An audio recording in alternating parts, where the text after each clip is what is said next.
तुम तो अपने राजपाट के आडंबर में भरे रहे। तुम तो अपने राजपाट के आडंबर में भरे रहे। दुर्योधन जैसे तुम अभाग्य, दुर्योधन जैसे तुम अभाग्य, अहंकार में सने रहे। तुम तो अपने राजपाट के आडंबर में भरे रहे। तुम तो अपने राजपाट के आडंबर में भरे रहे। दुर्योधन जैसे तुम अभाग्य, अहंकार में सने रहे। 56 भोगों का स्वाद छोड़, 56 भोगों का स्वाद छोड़, भगवान वहीं पर आते हैं। 56 भोगों का स्वाद छोड़, भगवान वहीं पर आते हैं। विदुरानी के प्रेम भक्ति में, विदुरानी के प्रेम भक्ति में केले के छिलके खाते हैं। विदुरानी के प्रेम भक्ति में केले के छिलके खाते हैं। विदुर की पत्नी भगवान कृष्ण को देखकर इतना विह्वल हो गई कि वो रोने लगी जैसे ही भगवान कृष्ण उनके द्वार पर आए। उनका प्रेम बहुत बड़ा अगाध प्रेम था। उनके प्रेम की परिभाषा सबसे बड़ी परिभाषा थी। भगवान कृष्ण को दुर्योधन के यहाँ पर मेवा खाने को मिल रहा था। उन्होंने उस मेवा का त्याग कर दिया और भगवान कृष्ण आते हैं विदुरानी के घर, विदुर की पत्नी के घर, और वहाँ पर वो साग खाते हैं। इस बात का भगवान के प्रति सबसे बड़ा विश्वास होना चाहिए कि भगवान जो है भोग से नहीं भक्ति से मिलते हैं। तो इसीलिए मैंने लिखा है, तुम तो अपने राजपाट के आडंबर में भरे रहे। दुर्योधन जैसे तुम अभाग्य, अहंकार में सने रहे। 56 भोगों का स्वाद छोड़, 56 भोगों का स्वाद छोड़, भगवान वहीं पर आते हैं। विदुरानी के प्रेम भक्ति में केले के छिलके खाते हैं।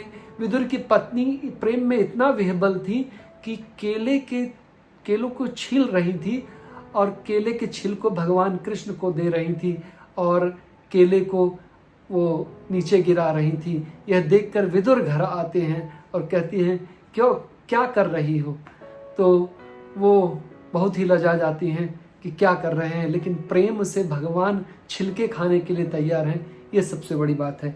आगे सुनिए कुरु के सिंहासन की बात। कुरुराज जिनके पास सिंहासन है, वहां पर भगवान जाते हैं शांति दूत बनकर, लेकिन वहां पर रुकते नहीं हैं। वो किसके पास जाते हैं उसकी एक 4 लाइनें हैं आपके लिए। कुरु के सिंहासन पर बैठे, कुरु के सिंहासन पर बैठे, जब चीर हरण ना रोक सके।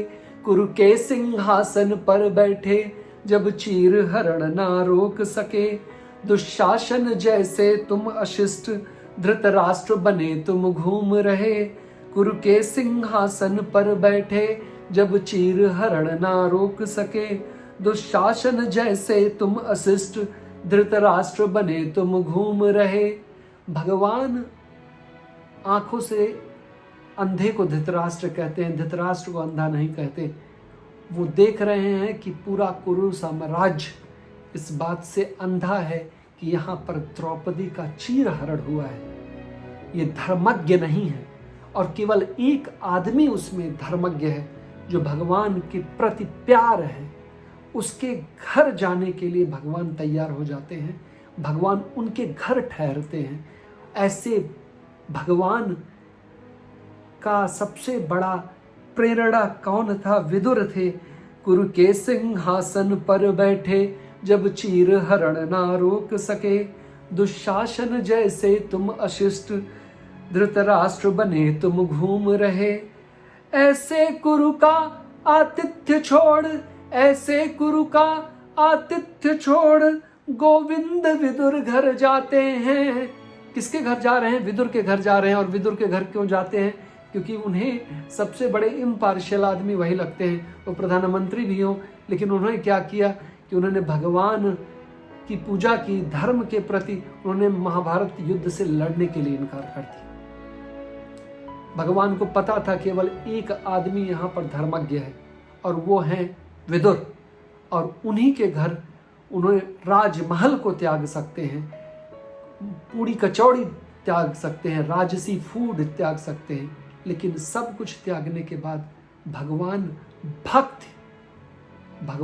भक्ति के भूखे हैं, भोग के भूखे नहीं हैं। इसीलिए मैंने ये 4 लाइनें लिखी हैं। कुरु के सिंहासन पर बैठे जब चीर हरण ना रोक सके, दुशासन जैसे तुम अशिष्ट धृतराष्ट्र बने तुम घूम रहे, ऐसे कुरु का आतिथ्य छोड़ गोविंद विदुर घर जाते हैं, ऐसे कुरु का आतिथ्य छोड़ गोविंद विदुर घर जाते हैं, साग प्रेम से खाते हैं, साग प्रेम से खाते हैं, कुटिया में रात बिताते हैं, साग प्रेम से खाते हैं, कुटिया में रात बिताते हैं, कुटिया में रात बिताते हैं।